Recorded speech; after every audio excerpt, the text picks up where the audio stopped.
अच्छा, तो last time हमने VRMS पे छोड़ दिया था, ठीक है। और आज जो मैं करवा रहा हूँ वो डिस्ट्रीब्यूशन ऑफ मॉलिक्यूलर स्पीड्स है, ठीक है। अब यहाँ से वर्डिंग्स पढ़ लेना। तो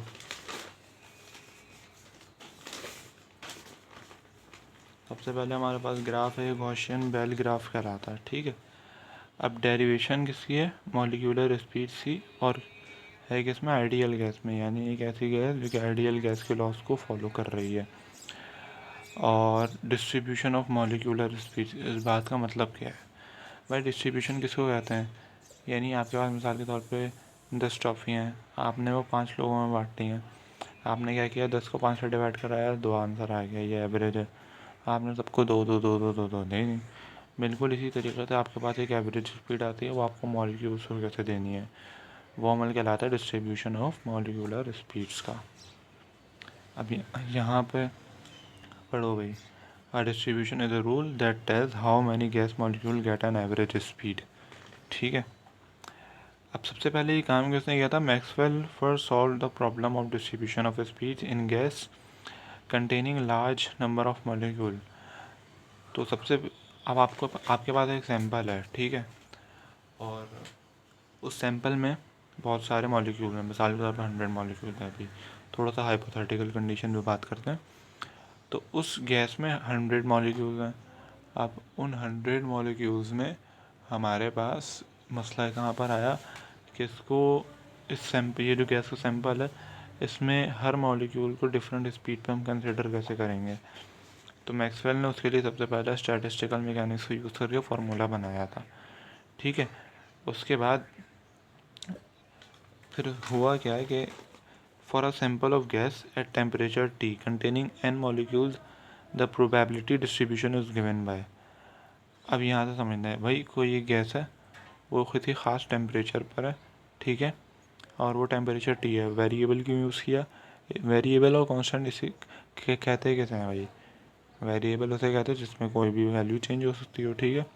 तो यहाँ पर T हम यूज़ करेंगे, T for temperature, T use करेंगे। T में कोई भी टेम्परेचर हो सकता है, कंटेनिंग n मॉलिक्यूल्स, और मॉलिक्यूल्स की तादाद भी चेंज हो सकती है। The probability distribution is given by. और फिर इस फार्मूले से क्या हुआ कि उन्होंने ये फार्मूला बना के दिया। अब मुझे पता है फार्मूला बड़ा भयानक सा है, मैं इसको थोड़ा सा आसान करने की कोशिश करता हूँ। अच्छा भाई, एन वी जो है ना, इस फार्मूले में मैं ये फार्मूला भी रख देता हूँ, मैं ये भी रख देता हूँ, ठीक है।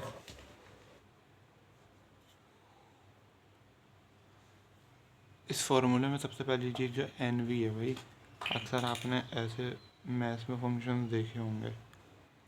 ये मल्टीप्लाई नहीं हो रहा, ये फंक्शन है, इसी तरह ये भी फंक्शन है, ठीक है। तो अरे भाई, तो ये क्या है? ये भी फंक्शन है, और इस फंक्शन का मतलब ये है कि कितने मॉलिक्यूल्स उस सैंपल में मौजूद हैं जो ख़ास स्पीड पर हैं। मिसाल के तौर पे मैं क्लास में से कहूँ कि 80 बच्चे कितने हैं, सॉरी, कितने बच्चे हैं जिनके 80 मार्क्स हैं, ठीक है। तो ये वो वाली चीज़ है, यानी मैं बोलूँ कितने बच्चे हैं जिनके 80 मार्क्स हैं, मैं उनको कैसे लिखूँगा? S dot M. तो ये क्या है? ये फंक्शन है, यानी कितने स्टूडेंट हैं जिनके 80 मार्क्स हैं। तो ये वो वाली चीज़ है। तो ये क्या है? ये फंक्शन है। 4 पाई क्या है? 4 पाई है geometrical value for a gas molecule in space, यानी ये उसको सॉल्व करके आई है ये वैल्यू। एम क्या है? Mass of single gas molecule. और वी क्या है? Speed of the movement of molecule, ठीक है। अच्छा, अब यहाँ पे एक चीज़ है जो मैंने नहीं लिखी है, ये थोड़ा डिटेल्ड है, और इसको समझने के लिए पहले ही मिटाना पड़ेगा। अच्छा, एक बात भाई मेरी पहले सुन लो कि इस लेक्चर के 3 पार्ट्स हैं, ठीक है। 3 पार्ट्स हैं इस लेक्चर के, जिसमें न्यूमेरिकल भी है और जिसमें हमारे पास डेरिवेशन वगैरह भी हैं, ठीक है। और ना एक काम ये है कि मैं तीनों एक साथ अपलोड नहीं कर रहा, एक अभी अपलोड कर दूँगा, ठीक है, यानी कल संडे वाले दिन, और 2 लेक्चर जो हैं मैं वो फिज़िकल की लैब में जाके अपलोड कर दूँगा, ठीक है। मंडे या ट्यूसडे तक पक्का उसका लिंक दे दूँगा मैं। अच्छा, इसको समझाने से पहले ये समझो पहले। अब यहाँ पर हमारे पास है e⁻⁻x, ये हमारे पास कहलाता है एक्सपोनेंशियल डीके फैक्टर, सही है। ये एक्सपोनेंशियल डीके फैक्टर मेरे पास कहलाता है और यहाँ पे डीके जो हो रहा है ये माइनस की पावर की वजह से हो रहा है, ठीक। अब यहाँ पे एक चीज़ वही देखें, कोई भी डेरिवेशन हो उसमें प्रोसेस सपोज करना पड़ता है हमें, ठीक है। यानी उसमें कोई ना कोई प्रोसेस हो रहा है। यहाँ पे देखो भाई, mv² अपॉन 2kT, इसमें से एक रिलेशन बनवाना है मुझे। अभी मैं वो रिलेशन भी बनवाऊँगा। देखो -mv² अपॉन 2kT। अब ये जो है ना, ये हमारे पास है मसला, देखो m मार्कर धोखा दे रहा है, upon 2kT multiply by v²। ये जो पूरी चीज़ है ये कांस्टेंट है, तो वेरिएबल क्या हुई, ये हुई, ठीक है। यानी वेलोसिटी में चेंज आता रहेगा। अब जब वेलोसिटी में चेंज आएगा तो वेलोसिटी क्या हो रही है, चेंज हो रही है, कांस्टेंट नहीं है, तो ये क्या होगी, वेरिएबल हो गई। यानी पूरा मामला कम ज़्यादा का इसी पर डिपेंड कर रहा है। यानी थोड़ी देर के लिए क्या कहते थे, अब यहाँ पे एक चीज़ समझता हूँ। मिसाल के तौर पे मेरे पास फंक्शन है f(x) × e⁻x, ठीक है। मैं इस फंक्शन में वैल्यूज़ चेंज करके एक चीज़ समझाना चाह रहा हूँ। मिसाल के तौर पे f(x) e⁻⁻0, कोई भी अगर वेलोसिटी बिल्कुल हाई है, ठीक है, तो मॉलिक्यूल्स के होंगे बहुत सारे होंगे, ठीक है। मॉलिक्यूल्स के होंगे बहुत सारे हो जाएंगे, यानी नंबर ऑफ मॉलिक्यूल्स।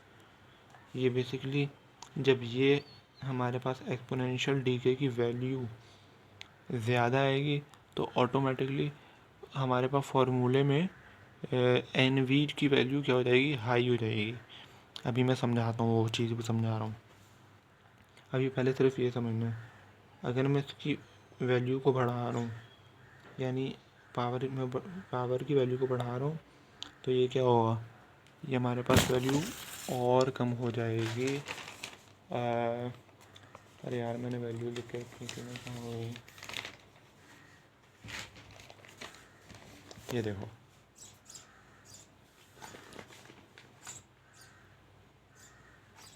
यहाँ पे अगर मैंने 0 रखा तो 1 आई, अगर मैंने 1 रखा तो 0.367 बनी, अगर मैंने यहाँ पर 2 रखा -2 हो गया तो 0.135, अगर 3 रखा तो 0.049।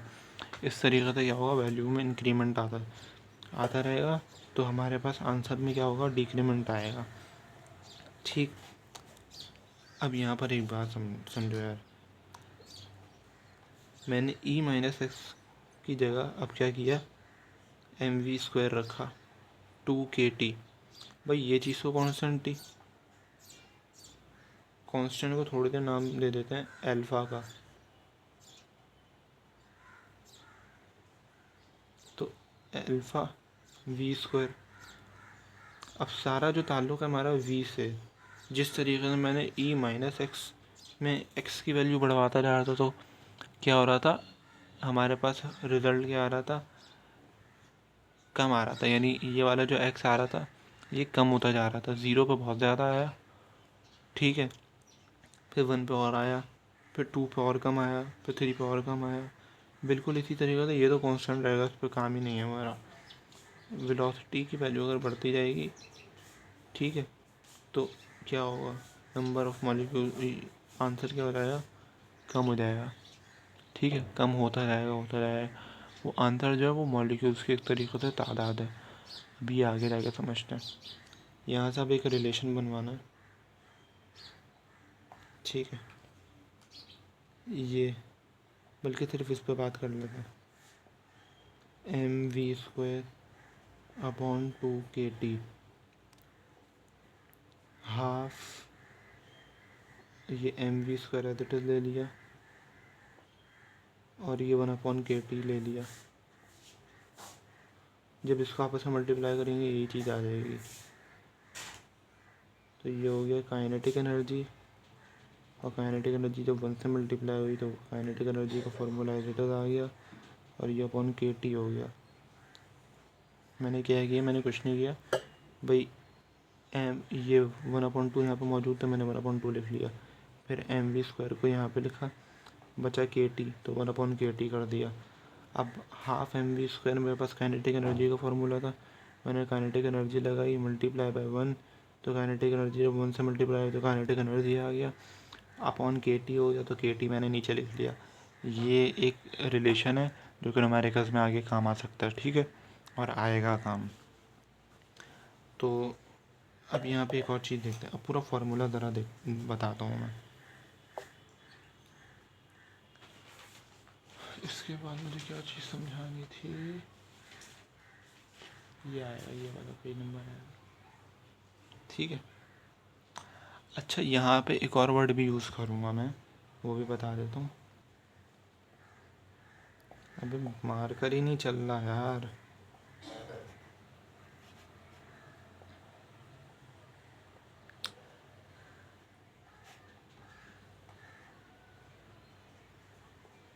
vx² vy² प्लस vz, अरे स्क्वायर क्यों लग दिया भाई। ये वेलोसिटी स्पेस कहलाती है, ठीक है, यानी वेलोसिटी को तीनों डायमेंशंस में खोल देना, ठीक।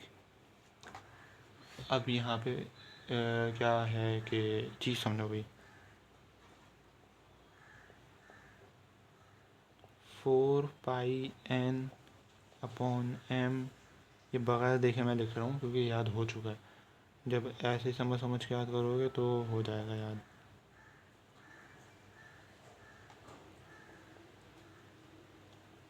v² EmV² upon 2kT।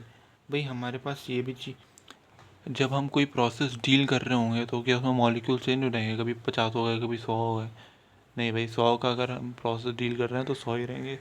तो नंबर ऑफ मॉलिक्यूल भी कांस्टेंट है, 4π भी कांस्टेंट है।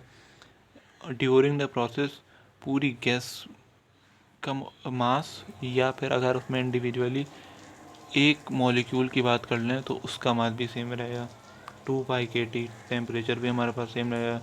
ये बोल्ट्जमैन कांस्टेंट है, इसकी वैल्यू 1.38 एक्सपोनेंट -23 होती है, ठीक है।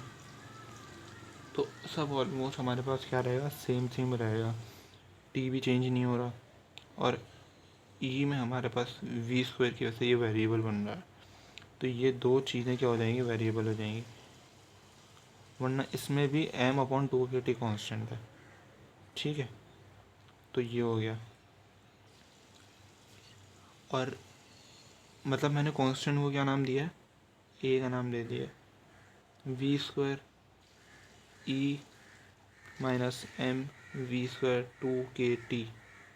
अच्छा, इसको अगर मैं ऐसे लिखना चाहूँ कि E -m/2kT इंटू E और v², ऐसे लिख सकता हूँ, वही चीज़ तो दोबारा आ जाएगी घूम के।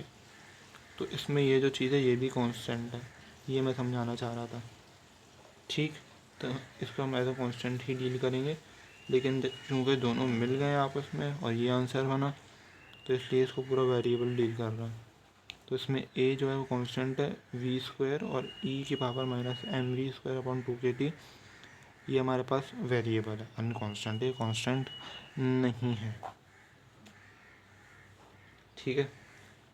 अब क्या करना है, अब काम करना है इन वैल्यूज़ पर। पानी आना स्टार्ट हो गया।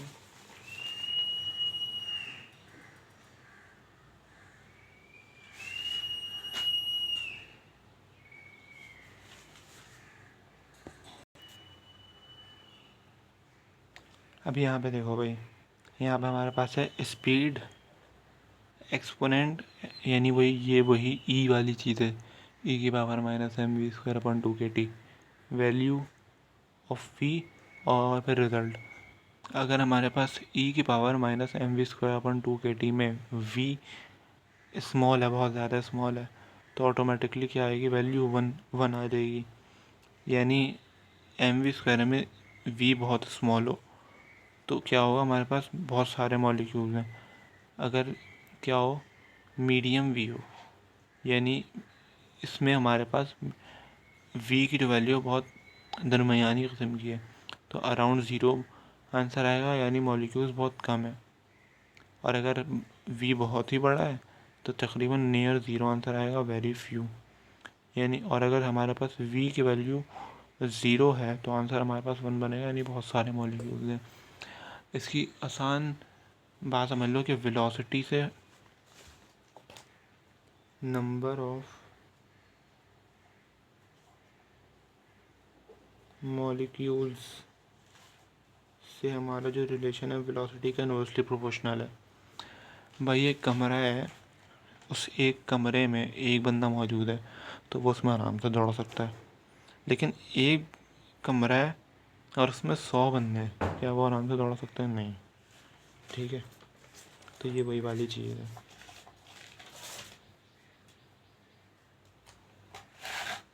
अब ये हमारे पास फॉर्मूला है।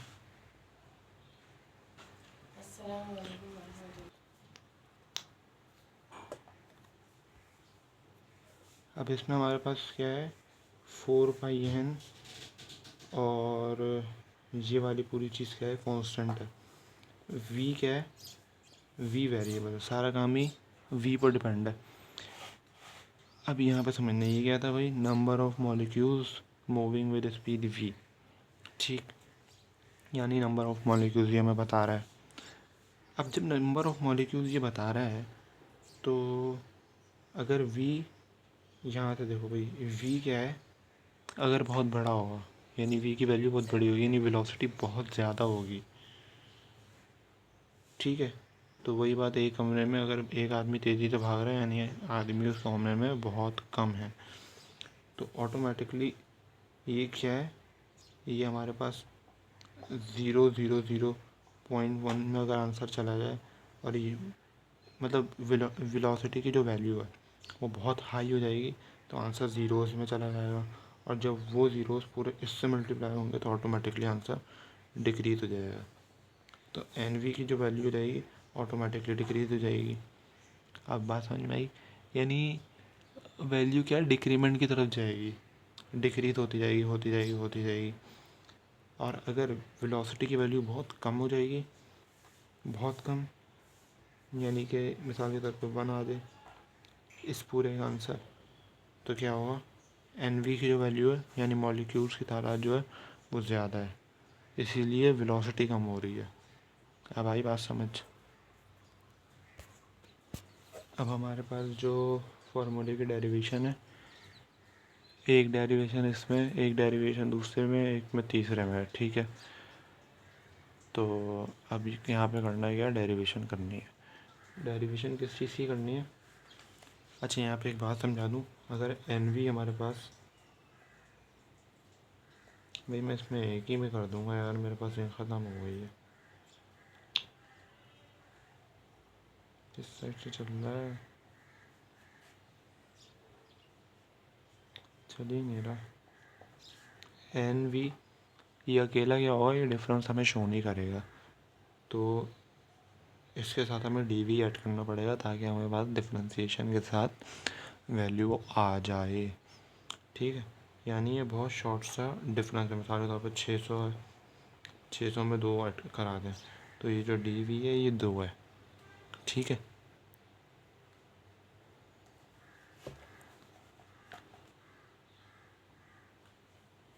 अब डेरिवेशन है मोस्ट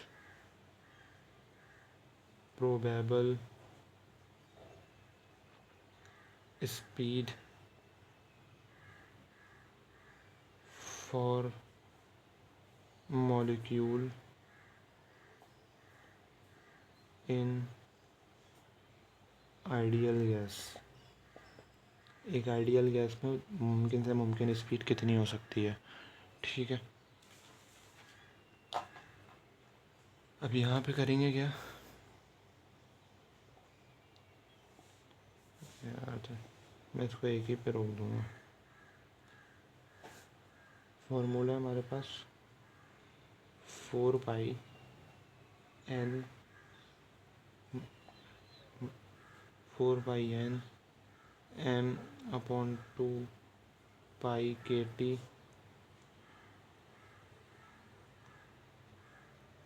3/2 और e⁻²mv²/2KT। ठीक है, अब हमें क्या करना है, दोनों साइड्स पर डिफरेंशिएशन अप्लाई करनी है। यानी डेरिवेटिव लूँगा, और डेरिवेटिव लूँगा वेलोसिटी के रिस्पेक्ट से, क्योंकि वेरिएबल हमारे पास सिर्फ यहाँ पे वेलोसिटी ही हो रही है, बाकी सब कांस्टेंट है।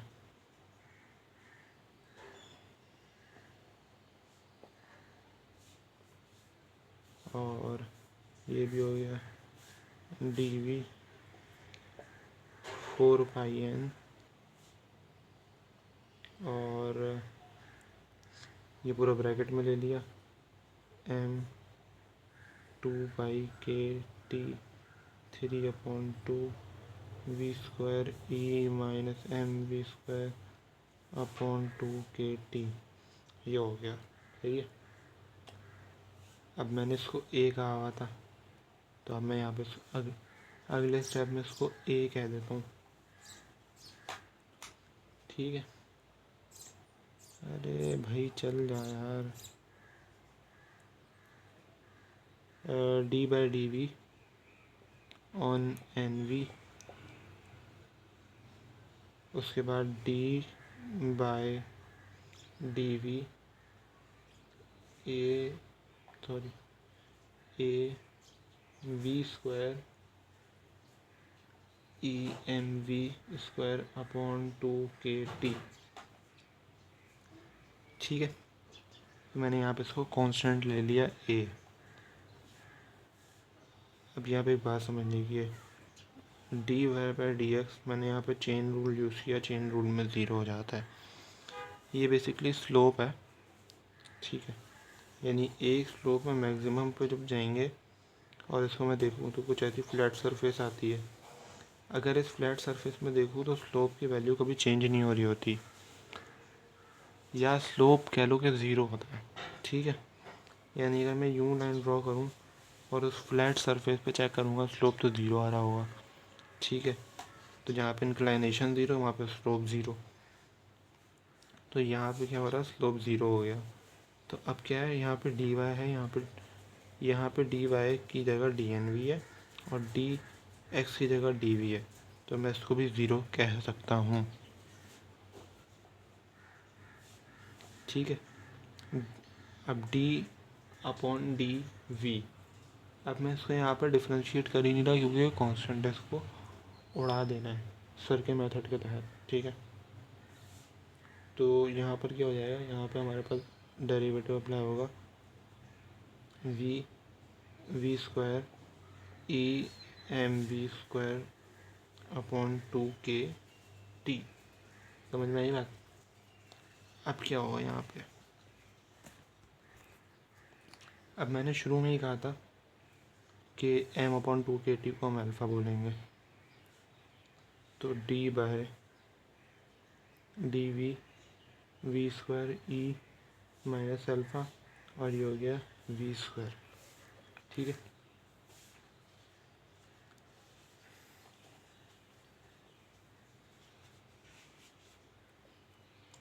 अब क्या करना है, अब हमें डिफरेंशिएशन में प्रोडक्ट रूल पता होगा कि किसी भी चीज़ पर जब हमारे पास जो भी मल्टीप्लाई हो रहा है उस पर डेरिवेटिव अप्लाई जब होता है, तो हमारे पास कैसे अप्लाई होता है, u v' plus u dash v, यानी पहले इस पर डेरिवेटिव अप्लाई हुआ, फिर प्लस आया, फिर u पे अप्लाई हुआ, फिर v को ऐसे छोड़ दिया। ये हमारे पास डेरिवेटिव का फॉर्मूला होता है। ठीक है, तो अब हमारे पास क्या होगा, वी स्क्वायर माइनस ई की power minus alpha v square. अब यहाँ पे थोड़ा सा समझना है। अब मैंने इस पर डेरिवेटिव अप्लाई करा है। ये दो चीज़ें आपस में क्या हो रही थी, मल्टीप्लाई हो रही थी। पीछे करके देखना वीडियो, ये दो चीज़ें आपस में मल्टीप्लाई हो रही हैं। तो जाहिर सी बात है मल्टीप्लाई का फार्मूला ले लिया। अब क्या करेंगे, अब करेंगे पहले वी को छोड़ा, अप्लाई किया डेरिवेटिव वी के रिस्पेक्ट से, e alpha v square plus लगा दिया। इस बार इसको ऐसे छोड़ देंगे, अल्फ़ा वी स्क्वायर और d upon d v square. ठीक है, यहाँ तक बात क्लियर है। इसको अभी ऐसे छोड़ देते हैं और E minus alpha v square, और इस पर जब डेरिवेटिव अप्लाई हुआ तो ये 2v हो गया। ठीक है, इसको समझना है ज़रा, ये वाली चीज़ है, ये थोड़ी सी मुश्किल है। तो वी स्क्वायर जो है ये हमारे पास क्या है, इसको सॉल्व करना पड़ेगा अलग से।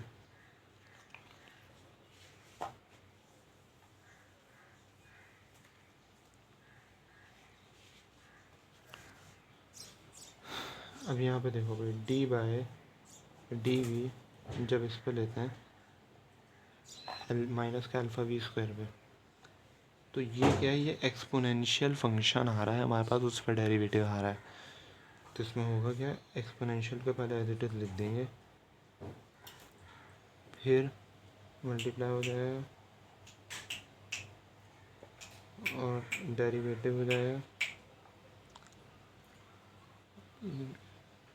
डेरिवेटिव हो जाएगा और माइनस अल्फ़ा वी स्क्वायर, ये माइनस हटा देता हूँ। अब एक्सपोनेंशियल एज इट इज़ आ गया और डेरिवेटिव जो है अल्फ़ा और वी स्क्वायर पर अप्लाई हो गया। अब यहाँ पे अल्फ़ा को मैं ट्रीट कर रहा हूँ एज अ कांस्टेंट। ठीक है, यार क्या है, तो अल्फ़ा को मैं ट्रीट कर रहा हूँ एज अ कांस्टेंट, क्योंकि कांस्टेंट ही था ना हमारे पास। तो हम क्या हुआ, अरे भाई अल्फ़ा यानी कांस्टेंट क्या होगा, यानी ये बिल्कुल इस तरीके से अप्लाई होगा कि d by d v on alpha v square. तो अल्फ़ा को हटा दिया, डेरिवेटिव अप्लाई हो गया वी स्क्वायर पे, तो क्या आ गया, 2v आ गया। तो 2v अल्फ़ा। ठीक है, तो ये इस तरीके से हो जाएगा, 2v अल्फ़ा इसका आंसर आएगा।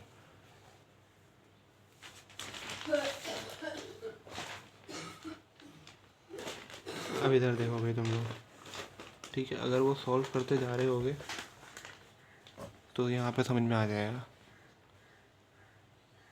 मुझे थोड़ा सा तेज़ी से इस वीडियो को निपटाना है क्योंकि टाइम आउट आ रहा है। ठीक है,